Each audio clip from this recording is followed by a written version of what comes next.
Hello, everyone. My name is Lizeth Herrera, and the topic I will be presenting today for our forensic psychology class is on the competence to consent to search and seizure. The competence to consent to search and seizure is one of the many topics of decisional competence. Decisional competence is a competence to make a particular decision. Western society since the 19th century has heavily demanded that we as humans deserve individual autonomy. Of course, unless there are vital reasons to infringe upon that autonomy. And that is where parens patriae comes into play. The literal translation of parens patriae is state as parent. When a situation arises where an individual is unable to take care of themselves, the state is then given the power to make their decisions in their place. But the state should never invoke its parens patriae power to interfere in someone's life, except in the case that the individual lacks the competence to make the specific decision. Therefore, decisional competence is a vital forensic issue. The Fourth Amendment of the United States Constitution is important when discussing the competence to consent to search and seizure. The Fourth Amendment verbatim is the right of the people to be secure in their persons, houses, papers, and effects against unreasonable searches and seizures shall not be violated, and no warrants shall issue upon probable cause supported by oath or affirmation, and particularly describing the place to be searched and the papers or things to be seized. Since the government obtains a significant amount of evidence used in criminal cases through searches of individuals' houses, effects, and papers, and through seizures and searches of persons, the Fourth Amendment prohibits unreasonable searches and seizures and requires warrants issued be based on probable cause. If by chance the court determines at a pretrial suppression hearing that the evidence gathered by the police was done in violation of the Fourth Amendment, the evidence is then inadmissible and excluded from the prosecution's case. The Fourth Amendment issue is most likely to require clinical evaluation is whether a person who consented to search or seizure was competent to do so. A competent consent to a search and seizure is one way the police action can be said to be reasonable according to the United States Supreme Court. Even if the police don't have cause to conduct the search, if a person voluntarily consents to the search, then it is considered reasonable. Additionally, if an individual is detained by the police due to the individual who voluntarily consented to the detention, even if there is no probable cause, it is not considered a violation.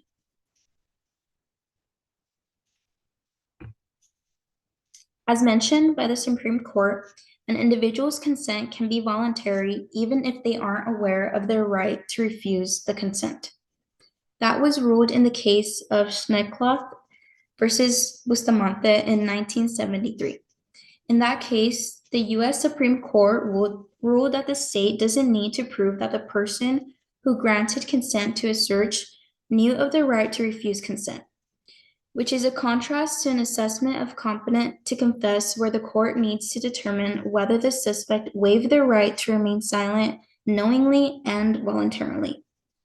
Therefore, Schneekloth versus Bustamante differs from Miranda versus Arizona, where the court ruled that defendants must know of their rights against self-incrimination. Evaluation of a person's competence to consent to a search and seizure is focused almost entirely on the extent to which police coerce the consenter. A person's knowledge or understanding of their right to refuse the search or seizure is a secondary issue at best. There has been research conducted by Kahiro that shows in which simulated search scenarios consent is most likely to be voluntary in the sense of being uncoerced. When search requests are phrased in an interrogatory fashion, for example, would you mind if I came in and looked around? They resulted in higher perceived choice than did declarative requests. For example, I would appreciate it if I came in and looked around. The interrogatory manner also resulted in a greater likelihood that entry would be granted and that questions wouldn't be asked about the police objective. Therefore, with the research conducted by Kahiro, it was discovered that people subjected to a police request for consent may be more likely to assert their rights to deny the search or seizure if the request is framed declaratively rather than interrogatively. Additionally, the study concluded that the more detail provided by the police in their request, the less likely the individual would feel free to ask the police to leave once they had given their consent. Another study that, in contrast to the first one, involves people truly confronted by the police, resulted in understanding that fear plays a major role in consent searches. 54 individuals that had previously consented to police were interviewed by Lichtenberg. The study concluded that the primary reason given by subjects as to why they gave their consent was due to fear of reprisal if they refused instead. Majority of the individuals were actually unaware of their legal right to refuse consent. In contrast, for those who were aware, described having no faith in the law being followed by the police. One interesting part of the study was the fact that it was conducted in Ohio, and in that jurisdiction, police are required to tell people before they ask for their consent that they are free to leave if they choose so. In an additional study, Nadler came to similar conclusions as Lichtenberg in her study of research and compliance. She found that in multiple cases where people consented to searches, they didn't feel free to decline the search requested by the police. Instead, the results concluded that the individual believed that any attempt to decline the request or stop the encounter would be considered by the officer as refusal to cooperate, which would lead to dire consequences. Therefore, it's reasonable to conclude that when a police officer requests for consent to search, it places individuals with a dilemma. They either accept the request even if they prefer to refuse, or refuse and deal with the possible unknown negative consequences of being so-called uncooperative. The media source I choose to share with you all is a YouTube video uploaded by a defense attorney named Jamal Kersey. Jamal Kersey is a criminal defense and immigration lawyer located in San Diego, California. He's been practicing law for over a decade and uploads videos on YouTube as educational tools to help people learn about criminal law.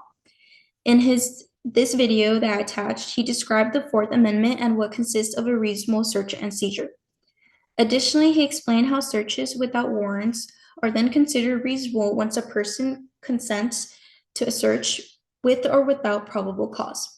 Not only does he reiterate some of the topics our textbook hit, he also mentions topics like the plain view doctrine, which consists of a police officer not needing a warrant to seize evidence that is in their plain view, the stop and frisk rule, which is if a police officer believes a person is dangerous, they are able to check them for concealed weapons without a warrant, and discusses cell phone searches that were mentioned in the textbook. Not only does he explain in his video different topics regarding the Fourth Amendment, he also attaches scenarios to explain the concepts further. The video is about to be 6 years old, which I believe still makes the source relevant to the current times. So my discussion questions I asked you is, considering the ruling for the Schneckloff versus Bustamante case, do you think it should be overturned and mirrored Miranda versus Arizona ruling, where not only does the state have to prove consent was voluntary, but also that the individual knew of their right to refuse? Why or why not? And additionally, why do you think the U.S. Supreme Court ruled differently in these cases with similar topics? And these are my resources. Thank you for listening to my presentation.